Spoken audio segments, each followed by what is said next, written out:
El Bentley se deslizó por el asfalto con el silencio de un depredador, su interior de cuero y madera pulida, un santuario hermético contra el bullicio de la ciudad. Afuera, el otoño pintaba el parque con pinceladas de ocre y carmesí.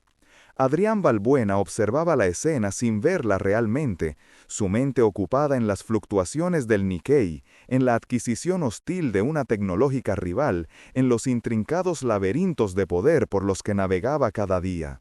Para él, las personas que paseaban por el parque no eran más que cifras en una estadística demográfica, variables irrelevantes en la gran ecuación de su imperio. Eran ruido de fondo. «Detén el coche, Ramiro», ordenó con una voz acostumbrada a no ser cuestionada. El chofer, un hombre impasible que había servido a Adrián durante una década, frenó con una suavidad imperceptible. «Señor, su reunión en el consejo es en 30 minutos». «Caminaré desde aquí», dijo Adrián, ya abriendo la pesada puerta. El aire fresco y húmedo lo golpeó, un contraste violento con la atmósfera filtrada y climatizada del vehículo. Era un impulso extraño, uno que no había sentido en años. Quizás fue la forma en que un rayo de sol se filtró entre las ramas de un arce, o el sonido de la risa de un niño que llegó hasta él, un sonido tan ajeno a su mundo de salas de juntas y contratos multimillonarios. Se ajustó la corbata de seda y el abrigo de cachemira, una armadura contra un mundo que había dejado de entender, o más bien que había decidido ignorar. Caminaba con la rigidez de un hombre cuya agenda dictaba cada uno de sus movimientos. Sus zapatos italianos, de un brillo casi ofensivo, aplastaban las hojas secas con un crujido que sonaba a profanación en la tranquila sinfonía del parque. La gente se apartaba a su paso, instintivamente reconociendo el aura de poder e impaciencia que emanaba. Él ni siquiera los notaba. Su mente ya estaba saltando hacia adelante, ensayando los argumentos que usaría para desmantelar la oposición en la reunión, calculando los porcentajes de ganancia, moviendo las piezas en su tablero de ajedrez personal. Fue entonces cuando una pequeña figura se interpuso en su camino. Era un niño, no tendría más de 7 o 8 años. Llevaba unos pantalones vaqueros gastados y con un remiendo visible en una rodilla, una sudadera que le quedaba grande y unas zapatillas con los cordones desatados. Su rostro estaba sucio, pero sus ojos, de un profundo color avellana, brillaban con una inteligencia y una seriedad impropias de su edad. Sostenían sus manos un trozo de papel doblado y redoblado tantas veces que los pliegues estaban casi rotos. El papel estaba amarillento y manchado, como un mapa del tesoro rescatado de un naufragio. Adrián frunció el ceño. Su primer instinto fue rodearlo y seguir su camino. Otra interrupción, otra molestia. Probablemente quería dinero, siempre querían dinero. Pero el niño no extendió la mano pidiendo limosna. Simplemente se quedó allí, mirándolo fijamente, como si hubiera estado esperándolo precisamente a él entre toda la multitud. «Disculpe, señor», dijo el niño con una voz clara y sorprendentemente firme, aunque teñida de una vulnerabilidad infantil. Adrián se detuvo, más por la sorpresa que por cortesía. Su impaciencia era una corriente eléctrica bajo su piel. «¿Qué quieres?», espetó, su tono más cortante de lo que pretendía. El niño no se inmutó. Levantó el papel arrugado con ambas manos como si fuera una ofrenda sagrada. «¿Puede leerlo por mí, señor? Aún no sé leer». La petición era tan simple, tan directa, que desarmó a Adrián por un instante. No era dinero, era una solicitud de ayuda, una admisión de una carencia que para Adrián era tan inconcebible como no saber respirar. Miró al niño, luego al papel. Sintió una oleada de fastidio. ¿Por qué él? El parque estaba lleno de gente. Ancianas en los bancos, estudiantes leyendo en el césped, jóvenes madres empujando cochecitos. ¿Por qué había elegido al hombre más ocupado, al más inaccesible de todos? «Estoy ocupado, niño, pídeselo a otra persona», dijo, dando un paso para continuar su camino. «Por favor, señor», insistió el niño, y esta vez había un temblor en su voz, una nota de desesperación que se clavó en Adrián a pesar de sí mismo. «Mi mamá dijo que era muy importante, dijo que solo un hombre importante como los que trabajan en el edificio de cristal». El niño señaló con la cabeza hacia el imponente rascacielos de Balbuena Corp, la torre de cristal y acero que se alzaba sobre el parque como un monolito de poder. El trono de Adrián. La mención de su edificio lo detuvo en seco. Curiosidad, una emoción que raramente se permitía, picó en su mente. ¿Una trampa? ¿Algún tipo de estafa elaborada? Posiblemente, pero los ojos del niño, no había engaño en ellos, solo una súplica honesta y una pesada carga. Con un suspiro que era un gruñido de resignación, extendió la mano. «Dámelo». El niño le entregó el papel con un cuidado reverencial. La textura era frágil, casi a punto de deshacerse. Adrián lo desdobló con dedos torpes, acostumbrados a la fría pantalla de una tableta o al peso de una pluma estilográfica de oro. La caligrafía era femenina, ligeramente inclinada hacia la derecha, trazada con una tinta azul que se había desvanecido con el tiempo. Algunas palabras estaban borrosas, quizás por una lágrima caída mucho tiempo atrás. Comenzó a leer, sus ojos recorriendo las primeras líneas con la misma eficiencia con la que revisaba un informe financiero. Las palabras eran simples, directas. Adrián, si estás leyendo esto, significa que ya no tengo fuerzas para seguir esperando. El nombre lo golpeó como un puñetazo en el estómago. Adrián, su nombre.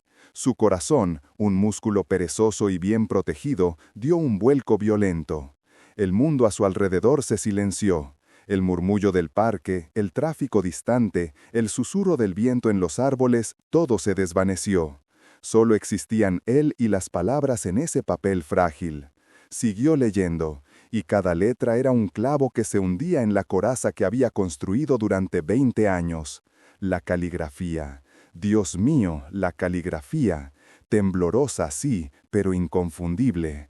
Era la misma que había llenado las páginas de los cuadernos que compartían en la universidad, la misma que había garabateado notas de amor en servilletas de papel en cafés baratos, la misma que había escrito una única y devastadora nota de despedida en su pequeño apartamento alquilado. Elena. Su nombre no estaba en la carta, pero no hacía falta. Era su voz, su alma, impresa en tinta desvaída. Esperando el día en que miraras atrás. Sé que te pedí demasiado, que querías un mundo que yo no podía darte, y tú te fuiste a conquistarlo. Espero que lo hayas encontrado, mi amor. Espero que seas feliz. Yo nunca te culpé. ¿Cómo podría? Tenías un fuego dentro que necesitaba el mundo entero como combustible. Un nudo se formó en la garganta de Adrián. Recuerdos que había enterrado bajo capas de éxito y ambición emergieron con una fuerza brutal. Elena, con su pelo enmarañado y su risa contagiosa, pintando en un lienzo improvisado, con manchas de óleo en la nariz. Elena, leyéndole poesía bajo la luz de una vela porque no podían pagar la factura de la luz. Elena, diciéndole que su ambición lo consumiría si no tenía cuidado, y él riéndose, llamándola soñadora. El día que se fue, ni siquiera la miró a los ojos. Le dejó un fajo de billetes sobre la mesa y una nota que decía, «Es lo mejor para los dos». Era un cobarde. Había huido de la única cosa real que había tenido en su vida, porque el amor no cotizaba en bolsa. Sus manos comenzaron a temblar. El papel crujió bajo la presión de sus dedos. El niño lo miraba con una expresión de ansiosa expectación. «¿Qué dice, señor? ¿Son buenas noticias?», preguntó el pequeño. Adrián no pudo responder. Sus ojos estaban pegados a la siguiente frase, la que lo rompería en 1000 pedazos, la que reconfiguraría su universo entero. «Me dejaste algo más que recuerdos, Adrián. Me dejaste el regalo más maravilloso y aterrador del mundo. Un pedazo de ti, un pedazo de nosotros. Se llama Leo. Le puse el nombre que siempre dijiste que te gustaba, por el león, porque decías que había que ser fuerte para sobrevivir en este mundo. Y es fuerte, Adrián. Es tan valiente, Adrián. Es tan valiente. Y es igual a ti. Tiene tus mismos ojos, tu misma terquedad, tu misma forma de fruncir el ceño cuando algo lo confunde». Adrián levantó la vista del papel y miró al niño. De repente todo encajó con una claridad cegadora y dolorosa. Los ojos avellana, la seriedad impropia de su edad, la forma en que inclinaba la cabeza ligeramente, observándolo, analizándolo. Era como mirarse en un espejo distorsionado por el tiempo, un reflejo de un yo más joven, más inocente, Un yo que existió antes de que el dinero y el poder lo corrompieran todo. Quedó en shock. El aire no llegaba a sus pulmones. El suelo del parque pareció inclinarse bajo sus pies. Tuvo que apoyarse en el respaldo de un banco cercano para no caer. El millonario, el titán de la industria, el hombre que hacía temblar a los mercados con un solo comunicado de prensa, fue derribado por unas pocas líneas escritas en un papel viejo por un fantasma de su pasado. Leo, su hijo. La palabra resonó en el vacío de su mente. Hijo. Tenía un hijo. Un hijo que había vivido a pocos kilómetros de su ático de lujo, en un mundo que él consideraba invisible.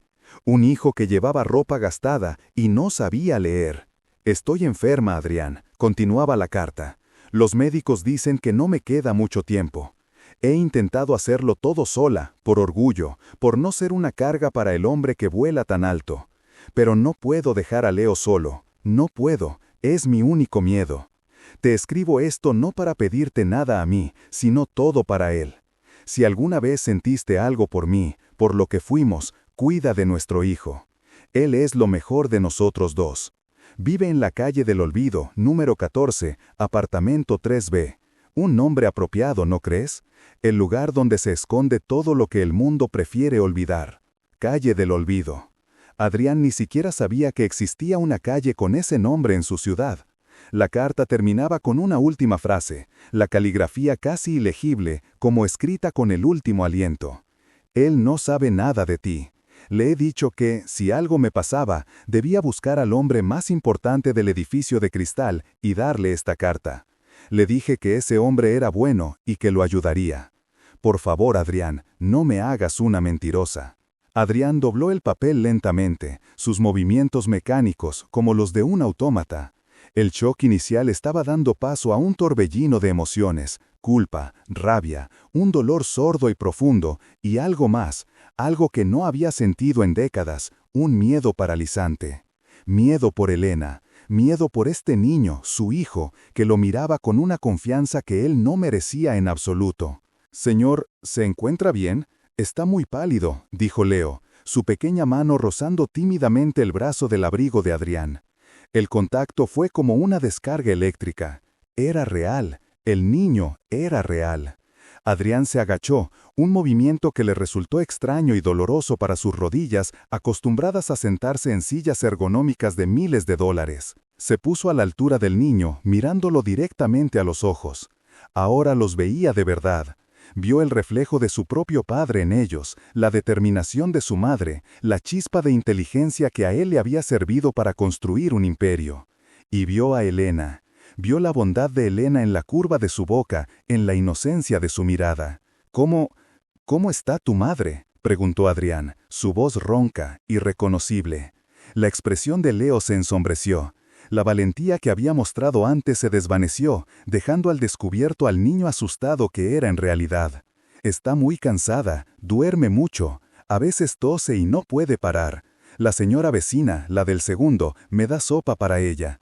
Mamá me dijo que no la despertara hoy, que tenía que venir a buscarlo a usted».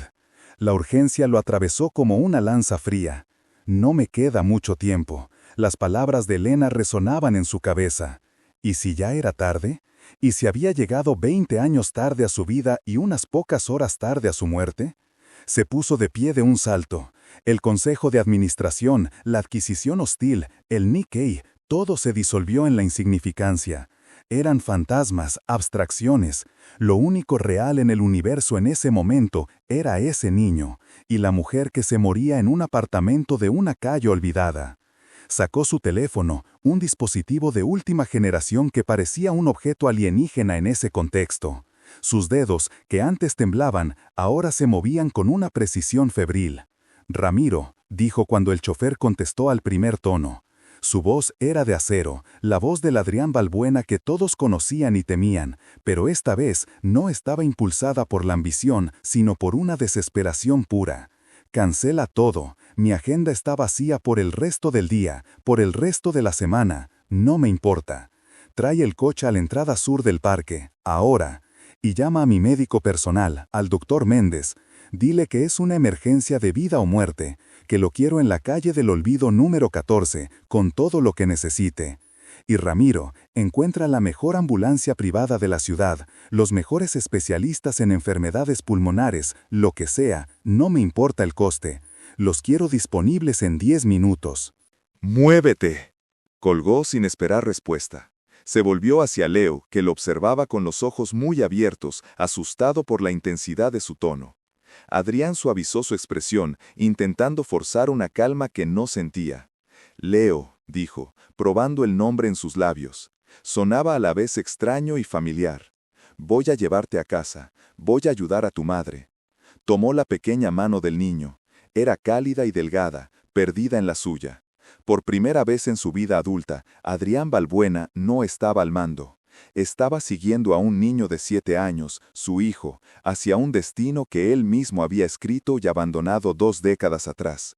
Mientras caminaban hacia el borde del parque, donde el Bentley negro ya esperaba como una carroza fúnebre de lujo, Adrián sintió el peso de cada segundo perdido, de cada elección equivocada, de cada oportunidad de amar que había cambiado por un puñado de oro. Y se preguntó, con un terror que le lava la sangre, si el dinero y el poder que había acumulado serían suficientes para comprar lo único que importaba ahora, un poco más de tiempo. El silencio dentro del Bentley era más pesado que el plomo. El habitáculo, normalmente un santuario de cuero y madera pulida que aislaba a Adrián del vulgar ruido del mundo, parecía ahora una cámara de eco para los latidos desbocados de su propio corazón. Leo estaba sentado en el asiento de cuero, tan rígido como una figurita de porcelana, sus pequeños pies con zapatillas gastadas sin llegar al suelo. Sus ojos, del mismo color avellana que Adrián veía cada mañana en el espejo, recorrían cada detalle del interior con una mezcla de asombro y temor. No tocaba nada, apenas respiraba. Era un fantasma del pasado sentado a su lado, un recordatorio viviente de un amor que había enterrado bajo capas de ambición y éxito. Adrián conducía, aunque su chofer iba en el asiento del copiloto, despedido con un gesto brusco. Necesitaba hacer algo con las manos, algo que no fuera temblar. Las calles del barrio de Leo eran un laberinto de asfalto agrietado y edificios de ladrillo anónimos, un universo tan alejado de sus áticos de cristal y acero que sentía como si hubiera viajado a otro planeta. ¿Eres rico?, preguntó Leo de repente, su vocecita rompiendo el tenso silencio. La pregunta era tan directa, tan inocente, que a Adrián se le encogió el estómago. Miró al niño por el rabillo del ojo. La luz anaranjada de una farola iluminó su perfil, la curva de su nariz, la forma de su barbilla. Era como mirar un retrato de sí mismo a los 7 años, pero con una vulnerabilidad que él nunca había tenido, o que había aprendido a ocultar muy pronto. «Sí, Leo», respondió, su voz sonando extraña y ronca. Tengo mucho dinero». ¿Más que el rey de los cuentos? Adrián apretó el volante. El rey de los cuentos. ¿Qué sabría él de cuentos? Sus historias eran informes de mercado, balances anuales, contratos de adquisición hostil. Probablemente, admitió con amargura. «Mamá dice que el dinero no compra la felicidad», continuó Leo, como si recitara una lección aprendida. «Dice que compra medicinas, que es casi lo mismo cuando estás enfermo». Cada palabra era un puñal. Elena, siempre tan pragmática, tan anclada a la realidad. Él había sido el soñador, el que hablaba de conquistar el mundo. Y lo había conquistado. Pero, ¿a qué precio? El precio estaba a su lado, vestido con ropa que probablemente era de segunda mano, preocupado por medicinas que deberían haber sido un derecho, no un lujo. «Tu mamá tiene razón», dijo Adrián, y fue la verdad más honesta que había pronunciado en 20 años. «Pero voy a comprarle todas las medicinas del mundo, y los mejores médicos. Va a ponerse bien». Leo no respondió, simplemente apoyó la cabeza en el frío cristal de la ventanilla y observó pasar las luces de la ciudad. Adrián se dio cuenta de que no estaba intentando convencer al niño, se estaba intentando convencer a sí mismo. «Aquí», dijo Leo en voz baja, señalando un edificio de apartamentos de 4 pisos con la pintura descascarillada y grafitis en la pared del portal. Adrián detuvo el coche. El motor del Bentley emitió un ronroneo suave, un sonido obscenamente lujoso en aquella calle silenciosa y humilde. Por un momento no pudo moverse. Subir aquellas escaleras significaba enfrentarse a ella, a Elena, la mujer cuyo corazón había roto con una nota cobarde y un billete de tren. La mujer que había criado a su hijo sola, en la pobreza, mientras él cenaba en los restaurantes más caros del mundo. El miedo era una bilis amarga en su garganta. El gran Adrián Balbuena, el tiburón de las finanzas, el hombre que hacía temblar a juntas directivas enteras, tenía miedo de subir 4 tramos de escaleras. «Vamos», dijo Leo, ya con la mano en el tirador de la puerta. Su tono no era de impaciencia, sino de urgencia. La urgencia de un niño que quiere llegar a casa para cuidar de su madre enferma. Esa simple palabra fue el acicate que Adrián necesitaba. Salió del coche y el aire frío de la noche le golpeó el rostro. El contraste con el interior climatizado era brutal. Olía a asfalto húmedo y a la cena de algún vecino. Tomó la mano de Leo de nuevo, un ancla en la tormenta de sus emociones. El portal estaba oscuro y el interruptor de la luz no funcionaba. Subieron en una penumbra apenas rota por la luz que se filtraba por las ventanas del descansillo. El eco de sus pasos, los de Adrián, caros y pesados, los de Leo, ligeros y rápidos, resonaba en el hueco de la escalera. Cada piso era un nuevo nivel de aprensión. El olor a humedad y a lejía se hacía más intenso. En la puerta del 4B, una puerta de madera con varias capas de pintura vieja, Leo se detuvo. «A veces duerme mucho», susurró, como si le estuviera confiando un secreto. «No hagas mucho ruido». El niño sacó una llave que llevaba colgada del cuello con un cordón y la introdujo en la cerradura. El sonido del mecanismo al girar fue como un disparo en el silencio. La puerta se abrió rechinando. El apartamento era diminuto. Un pequeño pasillo daba directamente a una sala que hacía las veces de salón y comedor. A la izquierda, una cocina minúscula. Al fondo, 2 puertas cerradas. El espacio era pobre, no había duda. El sofá estaba hundido por el uso, cubierto con una manta de ganchillo para disimular los rotos. La mesa de madera tenía solo 2 sillas, pero estaba impecablemente limpio y, a pesar de la pobreza, había una calidez innegable. Las paredes estaban decoradas con dibujos infantiles de colores vivos, soles sonrientes, casas con chimeneas humeantes, una figura de un niño cogido de la mano de una mujer. En una pequeña estantería, junto a un puñado de libros gastados, había una única fotografía enmarcada. Una Elena mucho más joven, sonriendo a la cámara, con un bebé en brazos. El bebé era Leo. Y la sonrisa de Elena era la misma que él recordaba, la que le había hecho creer que podía con todo. Un acceso de tos seca y profunda llegó desde una de las habitaciones, rompiendo el hechizo. El sonido era doloroso, desgarrador. Leo soltó la mano de Adrián y corrió hacia la puerta del fondo. «Mamá, he vuelto», dijo en voz alta y clara, con una alegría forzada que pretendía infundir ánimo. Adrián se quedó paralizado en el umbral, un gigante torpe en un mundo que no era el suyo. Su traje de miles de euros parecía un disfraz ridículo. Sus zapatos italianos profanaban el suelo de linóleo gastado. Siguió a Leo, moviéndose como un autómata. La habitación era pequeña y austera, una cama individual, un armario viejo, una mesita de noche. Y en la cama, bajo una colcha de retales, estaba ella. Adrián apenas la reconoció. La Elena vibrante de sus recuerdos, la de la risa fácil y los ojos llenos de sueños, había desaparecido. En su lugar había una mujer pálida, con profundas ojeras violáceas bajo los ojos. Su cabello, antes un torrente de rizos castaños, estaba apagado y pegado a su frente sudorosa. Respiraba con dificultad, un silbido apenas audible en cada inhalación. Pero sus ojos, al posarse en él, seguían siendo los mismos. Se abrieron de par en par, primero con incredulidad, luego con una tormenta de emociones que Adrián no supo descifrar: rabia, dolor, miedo y una extraña, terrible resignación. «Adrián», susurró, y su nombre en sus labios fue a la vez una acusación y una plegaria. Su voz era un hilo frágil, a punto de romperse. Él dio un paso hacia la cama, luego otro. Las palabras no salían. ¿Qué podía decir? Lo siento, sonaba a insulto. He vuelto, era una mentira. Nunca había estado allí realmente. Lo encontraste, dijo Elena, mirando a Leo que se había acurrucado a su lado en la cama, protector. Adrián asintió, incapaz de hablar. Su mirada cayó sobre la mesita de noche. Allí, junto a un vaso de agua y un termómetro, estaba el sobre arrugado. Su dirección, escrita con una caligrafía temblorosa que delataba la debilidad de su mano. La había escrito como último recurso, la desesperación de una madre. «Estás», empezó Adrián, pero la palabra enferma se le atascó en la garganta. Era un eufemismo grotesco. Se estaba muriendo. Podía verlo en el brillo febril de sus ojos, en el tono azulado de sus labios.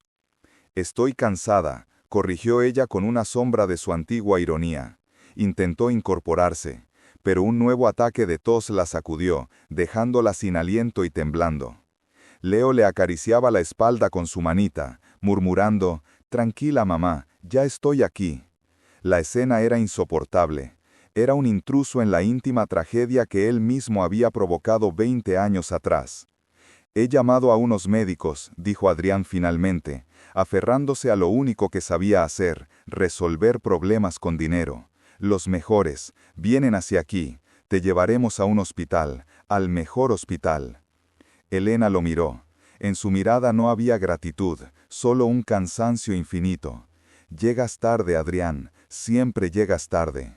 «No», dijo él, con una ferocidad que lo sorprendió a sí mismo. Se acercó a la cama, arrodillándose en el suelo frío para estar a su altura. «No esta vez, no voy a permitirlo». Extendió la mano, dudando, y finalmente rozó la de ella, que descansaba sobre la colcha. Estaba ardiendo. La fiebre la consumía. «No lo hago por ti», susurró Elena, y sus palabras, aunque débiles, tenían el filo del acero. «Ni siquiera lo hice por mí, es por él».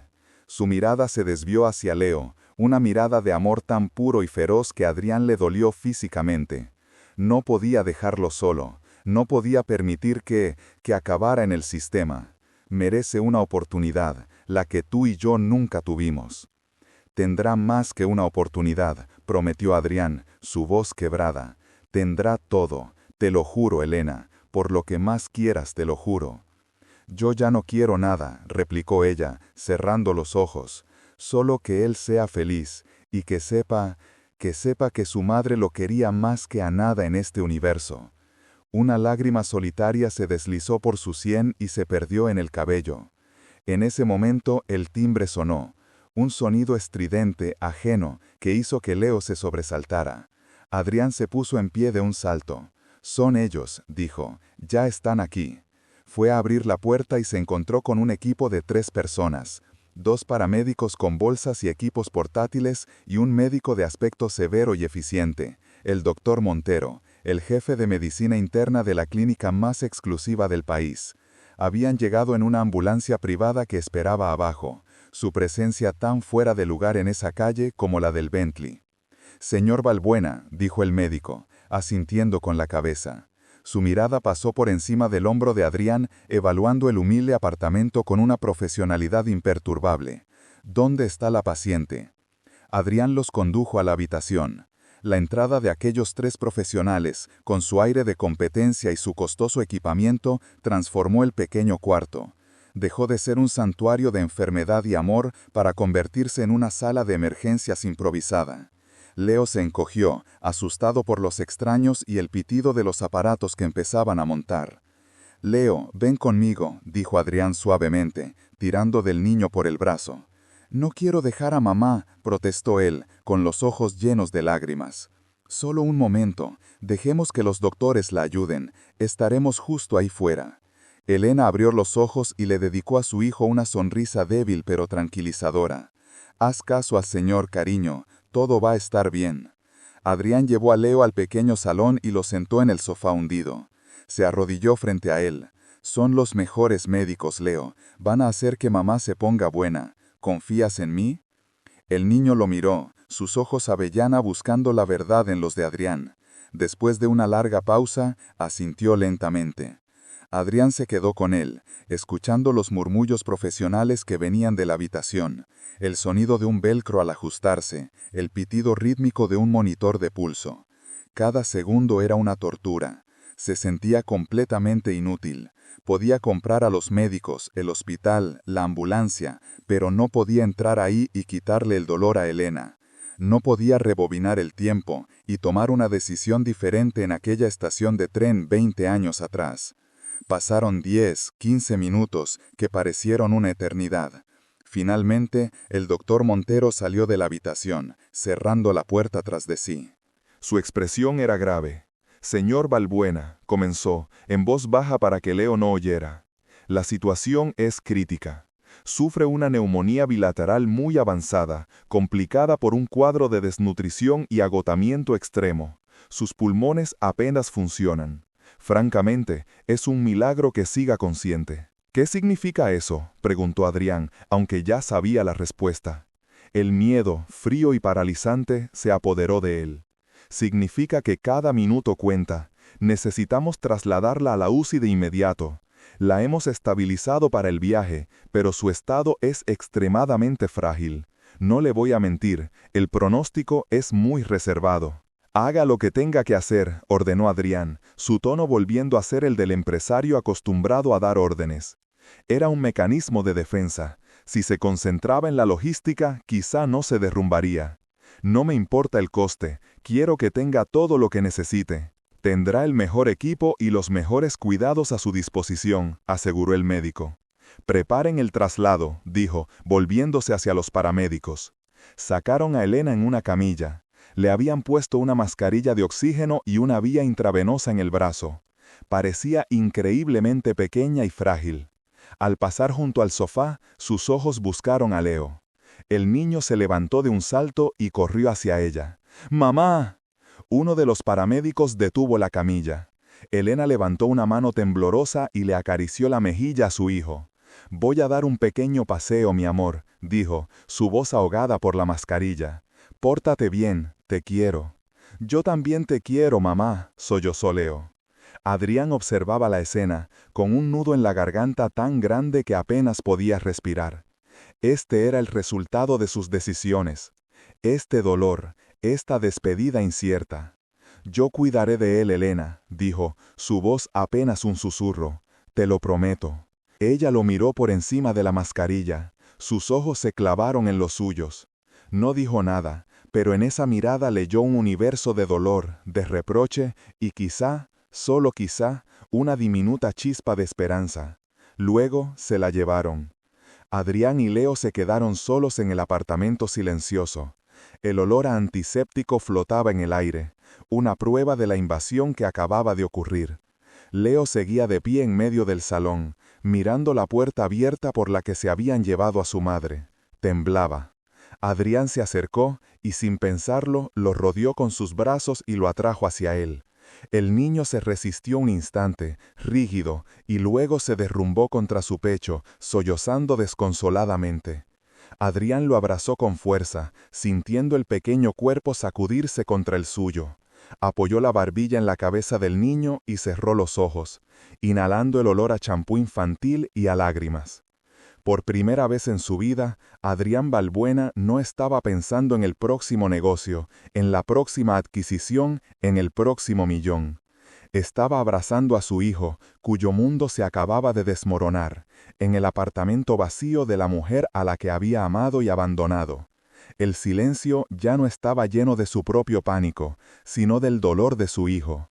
Y mientras sostenía a Leo, una única y abrumadora certeza se abrió paso a través de su coraza de riqueza y poder. Había pasado 20 años construyendo un imperio de cosas, y solo ahora, en medio de la ruina de la vida de otros, empezaba a entender el valor de una sola persona. Miró alrededor, al pequeño apartamento lleno de dibujos y amor, y supo que era el lugar más rico en el que había estado jamás. Y él, el multimillonario, era el hombre más pobre del mundo. Los sollozos de Leo comenzaron a amainar, convirtiéndose en pequeños hipidos temblorosos que sacudían su cuerpo contra el de Adrián. Lentamente, el niño se apartó un poco, lo justo para mirarlo con unos ojos enrojecidos e hinchados que contenían todo el dolor del universo. «¿Mi mamá no va a volver nunca?», preguntó con un hilo de voz, una pregunta que no buscaba información, sino una imposible negación. Adrián sintió que la pregunta le partía el alma. Tragó saliva, luchando por encontrar las palabras adecuadas sabiendo que no existían. No había eufemismo que pudiera suavizar esa verdad brutal. Así que optó por la única que le quedaba, la honestidad. «No, Leo, no va a volver», dijo, su propia voz ronca por la emoción contenida. «Pero yo estoy aquí, no estás solo, te lo prometo, ya no estás solo». Leo no respondió, simplemente asintió un movimiento casi imperceptible, y apoyó de nuevo la frente en su pecho como si necesitaba anclarse a algo sólido en medio del naufragio. Se quedaron así un largo rato, el hombre que lo tenía todo y el niño que lo acababa de perder todo, en el centro de un universo que se había reducido a ese pequeño y desordenado salón. Finalmente, con una delicadeza que no sabía que poseía, Adrián ayudó a Leo a levantarse. «Vamos a recoger algunas de tus cosas», dijo suavemente, «las más importantes». Recorrieron el pequeño apartamento en silencio. Adrián observaba mientras Leo, con movimientos lentos y casi rituales, reunía sus tesoros. Un oso de peluche gastado con un ojo de botón, una colección de piedras de colores guardada en una caja de galletas, un par de libros de cuentos con las esquinas dobladas y, sobre todo, una fotografía descolorida de Elena sonriendo, con el sol dándole en el pelo. Adrián tomó un pequeño dinosaurio de plástico que Leo había dejado atrás y lo guardó en el bolsillo de su chaqueta. Cuando tuvieron una pequeña mochila llena, Adrián se arrodilló frente al niño. «Leo, vamos a ir a mi casa. Es diferente a esto, pero es segura, y allí pensaremos qué hacer, paso a paso, juntos. ¿De acuerdo?». Leo volvió a sentir, aferrando la mochila como si fuera un salvavidas. Adrián le tomó la mano. La pequeña mano del niño encajaba en la suya de una forma tan natural que le produjo un dolor sordo en el pecho, el dolor de 20 años de ausencia. Salieron del apartamento y Adrián cerró la puerta, dejando atrás el aroma a galletas de Elena, los dibujos en la nevera y el eco de una vida que nunca conoció. El viaje en el lujoso sedán fue silencioso. Leo miraba por la ventanilla cómo las modestas calles del barrio daban paso a las amplias avenidas y los edificios imponentes del mundo de Adrián. No parecía asombrado, solo ausente. A mitad de camino, el agotamiento emocional finalmente lo venció y se quedó dormido, con la cabeza apoyada contra el frío cristal de la ventana. Adrián redujo la velocidad, conduciendo con una suavidad extrema para no despertarlo. Miró el perfil durmiente de su hijo, las pestañas húmedas pegadas a sus mejillas, la pequeña cicatriz en su ceja que ahora anhelaba conocer. El imperio que había construido ladrillo a ladrillo, acción a acción, ya no le parecía una fortaleza de poder, sino un enorme y vacío legado, un reino sin propósito. Hasta ahora. Su imperio no se había desmoronado, simplemente acababa de encontrar a su verdadero y único heredero. Y por primera vez, el vasto y silencioso castillo que llamaba hogar no se sentía como una fortaleza, sino como el comienzo de un reino que construiría para dos. Al llegar a la mansión, el silencio fue lo primero que los recibió, un silencio denso y pesado que se tragaba el sonido del motor del coche. Adrián no llamó a ningún mayordomo. Abrió la puerta del pasajero con un cuidado casi reverencial, desabrochó el cinturón de Leo y lo levantó en brazos. El niño apenas se removió, murmurando algo ininteligible, un nombre que sonó como «mamá» y que fue una puñalada directa en el corazón de Adrián. Cruzó el umbral de su casa, un vasto mausoleo de mármol y arte que nunca había sentido tan frío. Las luces automáticas se encendieron, iluminando un vestíbulo tan grande como el apartamento entero de Elena. Por primera vez vio su hogar a través de los ojos de un niño y sintió una punzada de vergüenza por su opulencia vacía. Subió las escaleras, ignorando la habitación de invitados perfectamente preparada. En su lugar, entró en el ala este, en una habitación contigua a la suya que había sido un despacho sin usar durante años. Acostó a Leo en un sofá de cuero, cubriéndolo con su propio abrigo de cachemira. Se quedó allí de pie, observando la respiración acompasada de su hijo, una presencia viva y cálida en un universo que hasta ese momento solo había estado poblado por cifras y proyecciones. A la mañana siguiente, Leo despertó solo en aquella habitación desconocida. No lloró, simplemente se sentó, abrazando sus rodillas, un pequeño náufrago en una isla de lujo. La puerta se abrió y apareció Adrián, sin su traje impecable, vestido con un simple jersey y pantalones. Llevaba una bandeja con un vaso de leche y un plato de galletas, torpemente compradas por su chef a primera hora. «Buenos días», dijo Adrián, su voz sonando extraña en la quietud. «Pensé que podrías tener hambre». Leo no respondió. Sus ojos grandes y serios lo estudiaban, evaluándolo. Adrián dejó la bandeja en una mesa cercana y se sentó en el suelo, a una distancia prudente. El silencio se alargó, tenso y frágil. «Mi mamá hacía galletas mejores», dijo Leo finalmente, su voz apenas un susurro. Adrián asintió, una sonrisa triste asomando a sus labios. «Lo sé, lo recuerdo». En su bolsillo sentía el peso del sobre arrugado. Lo sacó despacio, extendiéndolo hacia el niño. «Aún no hemos terminado esto, ¿verdad?». Leo negó con la cabeza y se acercó, sentándose frente a él en el suelo. Adrián rompió el sello. La caligrafía de Elena era exactamente como la recordaba, elegante, fluida, llena de carácter. Empezó a leer en voz alta. La carta no era de reproche, sino de explicación. Le hablaba de su miedo, no a él, sino a su mundo. No quería que Leo creciera pensando que el valor de una persona se medía en su cuenta bancaria. Le contaba cómo había visto el fuego en los ojos de Adrián, una ambición que lo consumiría todo, y supo que no había espacio para ellos. Le pedía perdón por su silencio, pero no por su decisión. «Te entrego a nuestro hijo, Adrián», concluía la carta. «No te pido que le des tu fortuna, sino tu tiempo. No le enseñes a dirigir una empresa, enséñale a ser un hombre bueno. Construye castillos con él en la alfombra antes de mostrarle los que posees. Lee sus cuentos antes que tus contratos. Su alma es el único imperio que realmente importa. Por favor, no lo dejes quebrar». Cuando Adrián terminó de leer, una lágrima solitaria rodó por su mejilla. No intentó ocultarla. Leo lo miraba fijamente, y luego, con un movimiento lento e infantil, extendió su pequeña mano y secó la lágrima de la cara de su padre. En ese gesto, en ese simple contacto, el vasto y silencioso castillo comenzó a sentirse por fin como un hogar. Semanas más tarde, el despacho sin usar se había transformado. Las estanterías de caoba ya no albergaban informes financieros, sino libros de cuentos con dragones y estrellas. En el suelo, un intrincado circuito de trenes de madera serpenteaba entre cojines. Adrián estaba sentado en la alfombra, con Leo acurrucado a su lado. Sostenía un libro de principiantes, con letras grandes y dibujos coloridos.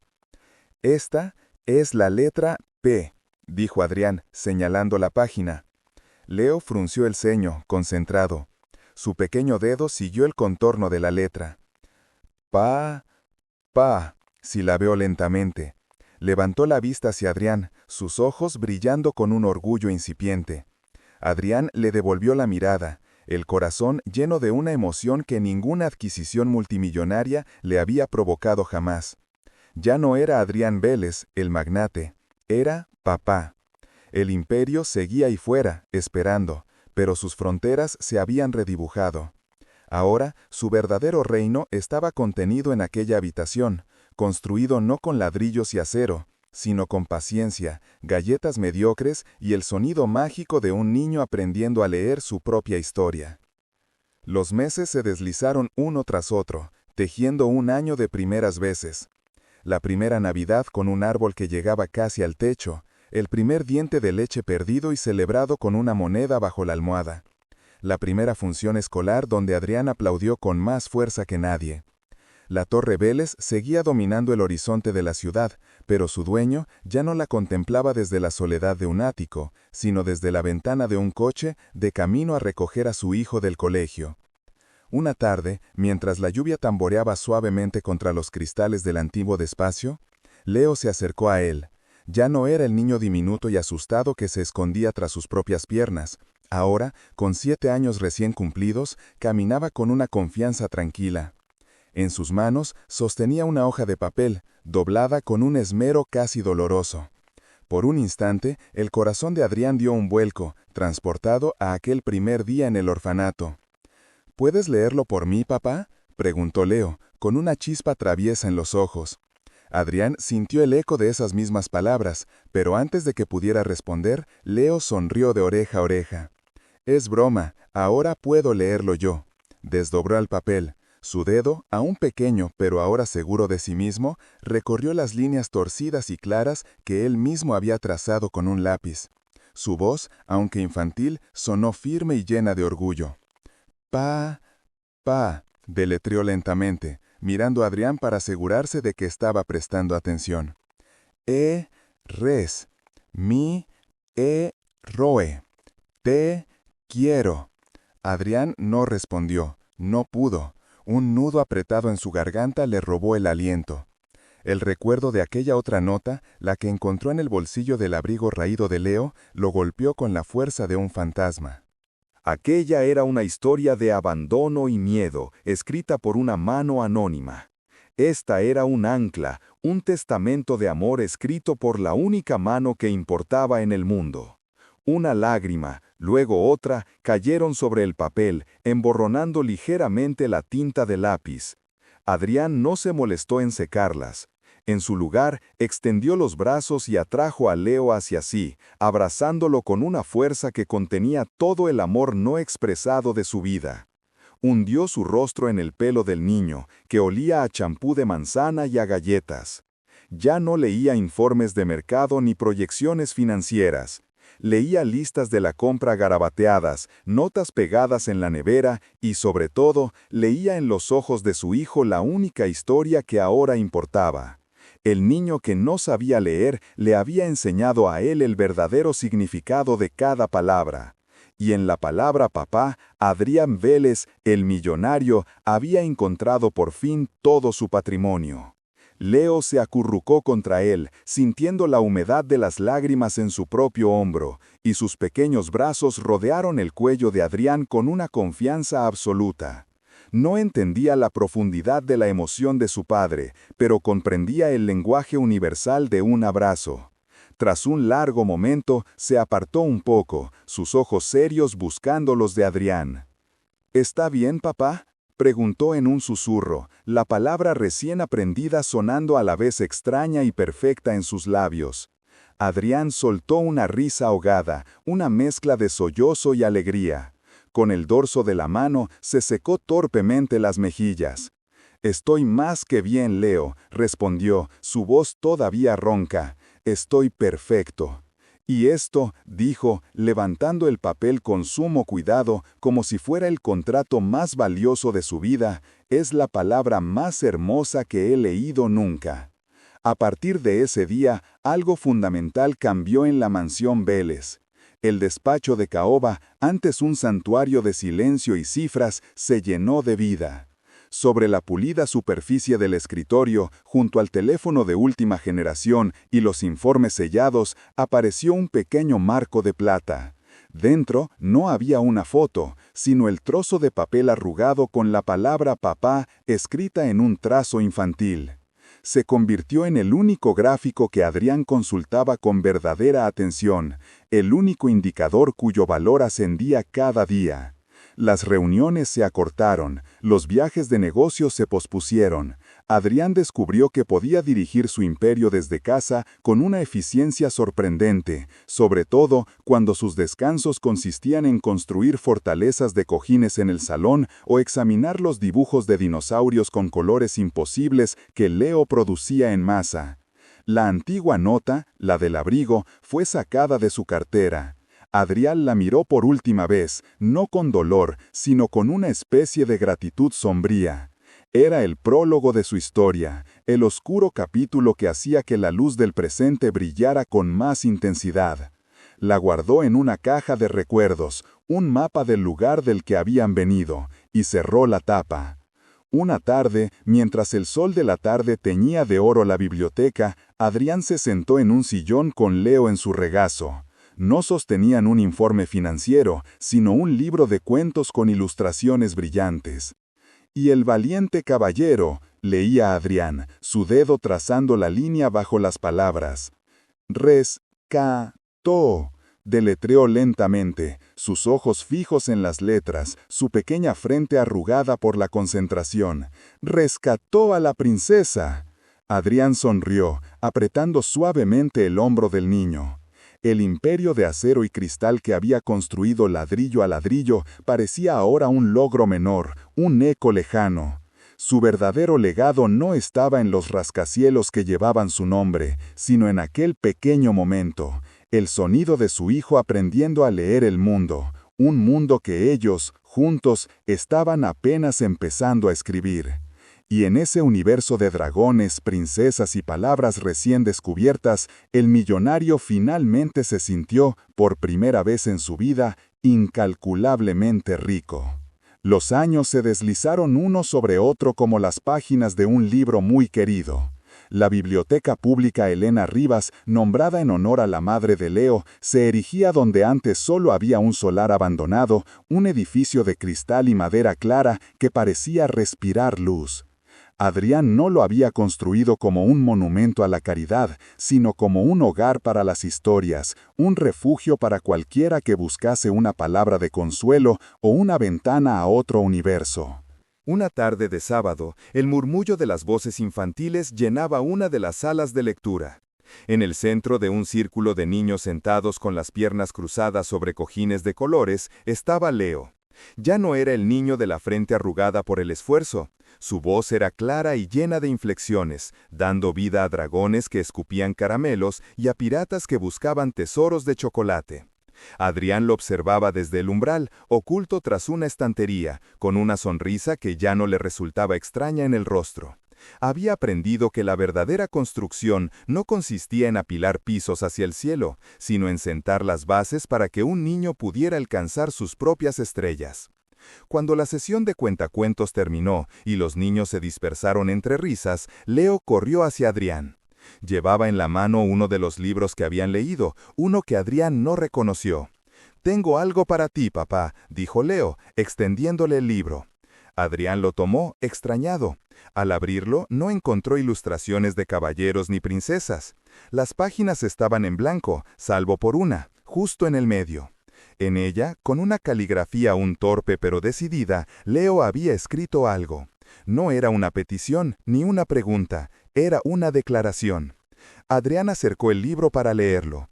«Querido papá, a veces las mejores historias no están en los libros, están en las personas que nos enseñan a leerlos. Gracias por ser mi historia favorita. Con amor, Leo». Una sola lágrima rodó por la mejilla de Adrián, una gota salada que cayó sobre la página, difuminando ligeramente la tinta. No era una lágrima de tristeza por el pasado, sino de una gratitud tan inmensa que no cabía en su pecho. Cerró el libro con cuidado, como si contuviera el plano del tesoro más valioso del mundo. Se arrodilló para quedar a la altura de su hijo y lo abrazó con fuerza. «No, Leo», susurró en su oído, «tú eres la mía». En esa biblioteca, construida con dinero pero cimentada en el amor, el ciclo se había completado. La palabra que una vez fue una barrera se había convertido en un puente indestructible. Y en el silencio elocuente de aquel abrazo, Adrián leyó el único balanza que ya le importaba. El de una vida reescrita por completo, una fortuna que ninguna cifra, en ningún libro de contabilidad, podría jamás cuantificar. Cuando se separaron, los ojos de Adrián todavía brillaban con una humedad que no intentó ocultar. Leo lo miraba, con esa pureza infantil que no juzga, que solo ama. Adrián no guardó el libro. En su lugar, tomó la pequeña mano de Leo y lo guió hacia uno de los grandes sillones de cuero que flanqueaban la chimenea apagada. «¿Sabes?», dijo con la voz un poco ronca, «creo que esta es una historia que debemos leer juntos». Se sentaron, el pequeño cuerpo de Leo acurrucado contra el costado de su padre.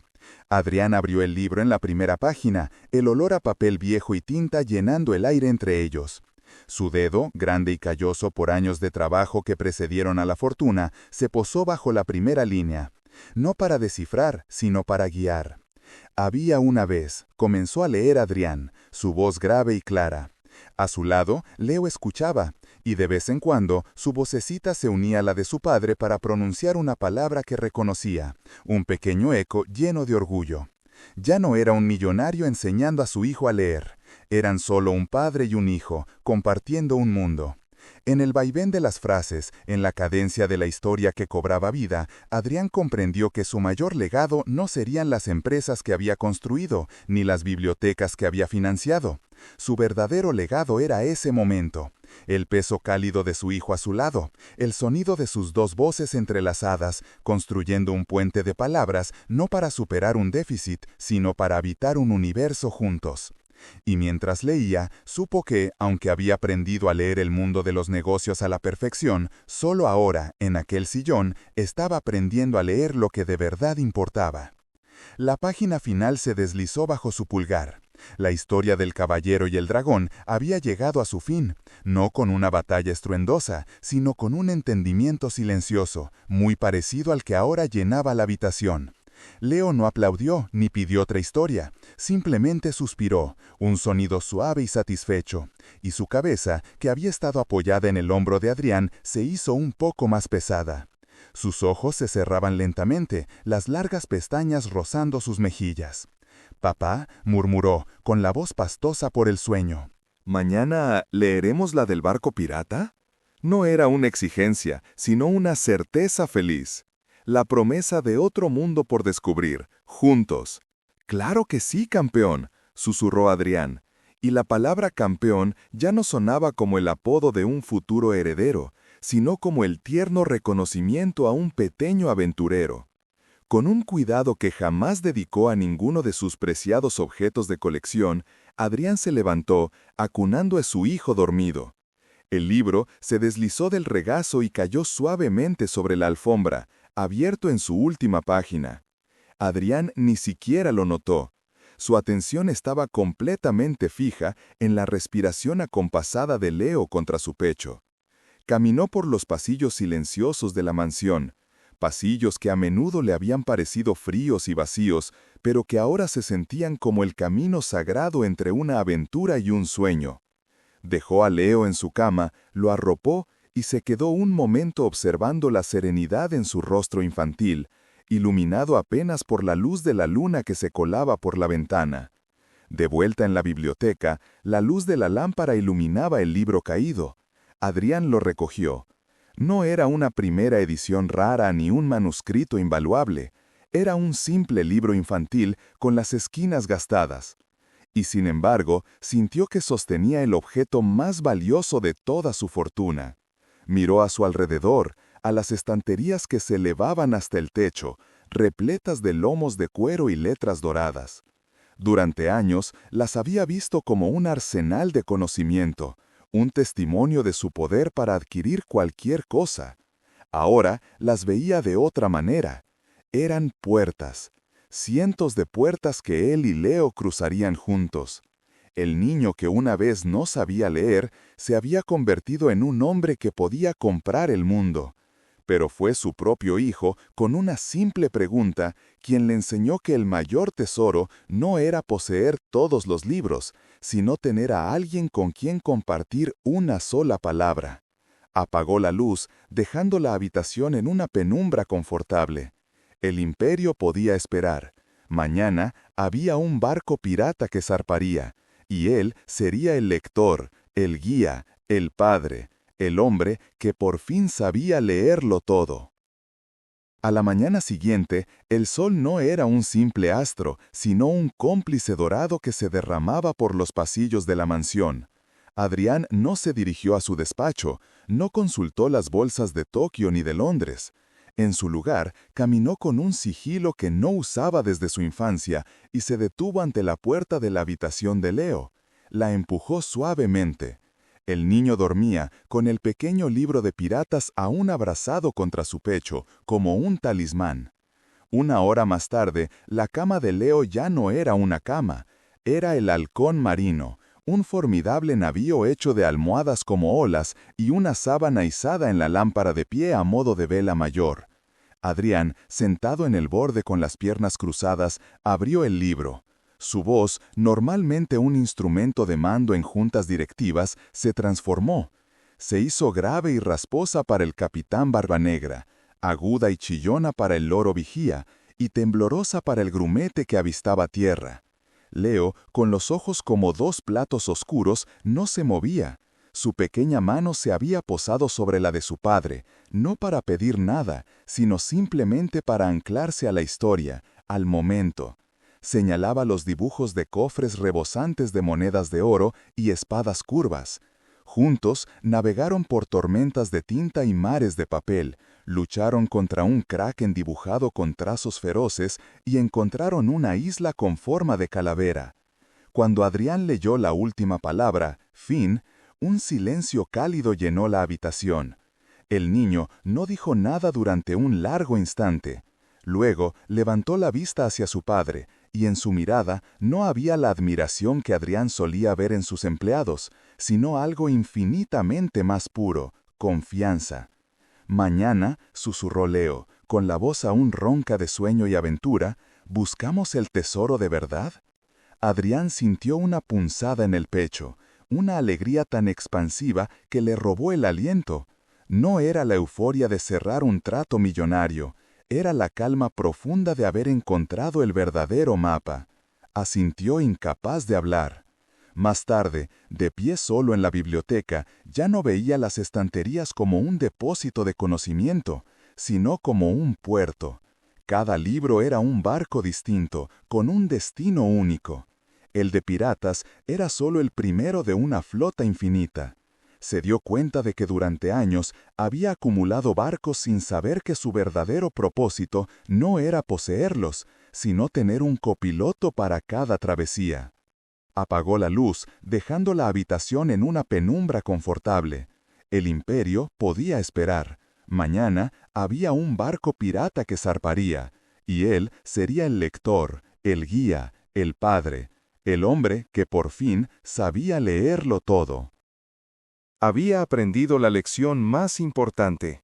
Las palabras solo cobran vida cuando se comparten, cuando construyen un puente entre dos almas.